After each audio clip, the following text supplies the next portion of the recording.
చాణక్యుడు తన చాణక్య నీతిలో డబ్బు గురించి చాలా విలువైన విషయాలు చెప్పాడు. డబ్బును ఎలా కాపాడుకోవాలో వివరించాడు. కొన్ని చిట్కాలు పాటించాలని తెలిపాడు.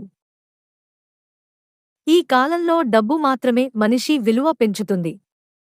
సమాజం అలా తయారైంది. సమాజంలో గౌరవంగా జీవించేవారితో పాటుగా డబ్బు ఉన్నవారు విజయవంతంగా జీవిస్తారు. ఆచార్య చాణక్యుడు జీవితంలో డబ్బు సమస్యలు రాకుండా ఉండాలంటే పాటించాల్సిన విషయాలు చెప్పాడు.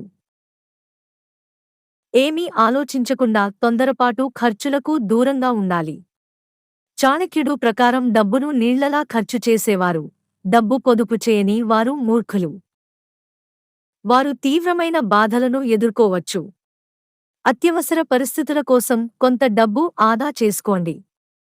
డబ్బు ఎలా పొదుపు చేయాలో తెలిసినవారు తెలివైన వారని చాణక్యుడు చెప్పాడు.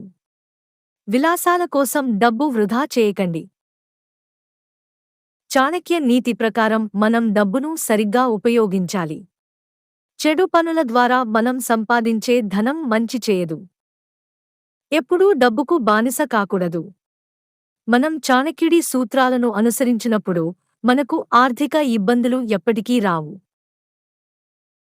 ఉపాధి, జీవనోపాధి మొదలైన వాటిని ఎన్నుకునేటప్పుడు మీరు స్పష్టమైన ఎంపిక చేసుకోవాలి.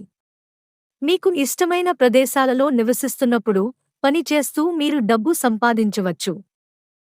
చాణక్యుడి సూత్రాల ప్రకారం మనం క్రమశిక్షణ లేని మార్గాల్లో డబ్బు సంపాదిస్తే అది త్వరగా మాయమవుతుంది. అంటే మీరు తప్పుడు మార్గంలో సంపాదించిన డబ్బు మీ నుంచి వెళ్ళిపోతుంది. మీ మనశ్శాంతి దానితో పాటు నశిస్తుంది. తప్పుడు మార్గంలో సంపాదించిన డబ్బుకు తక్కువ జీవితకాలం ఉంటుంది. మంచి మార్గాల్లో డబ్బు సంపాదించండి. చాణక్యుడి సూత్రాల ప్రకారం ఏ పరిస్థితిలోనైనా ఇతరుల పట్ల గౌరవంగా ప్రవర్తించాలి. మీరు ఇతరులను గౌరవించినప్పుడు వారు మిమ్మల్ని గౌరవిస్తారు. ఇతరులను గౌరవించే వారికి సమాజంలో మంచి గౌరవం లభిస్తుందని చాణక్య నీతి చెబుతోంది. ఇతరులను కించపరిచి ఆనందించే వ్యక్తులకు సమాజం ఎప్పటికీ విలువ ఇవ్వదు. వారి దగ్గరకు డబ్బు కూడా రాదు. కుటుంబంలో చాలా కలహాలు ఉంటే మహాలక్ష్మి నివాసం ఉండదని చాణక్యుడు చెప్పాడు.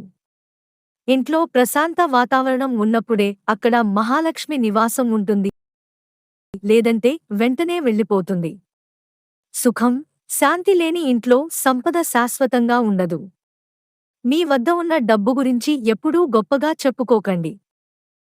డబ్బు మీద వ్యామోహం వద్దు. డబ్బు సంపాదన అనేది వెర్రిలా చేయకూడదు. తమ సంపద గురించి గర్వపడే వారి దగ్గర డబ్బు నిలవదని చాణక్య నీతి శాస్త్ర చెబుతోంది.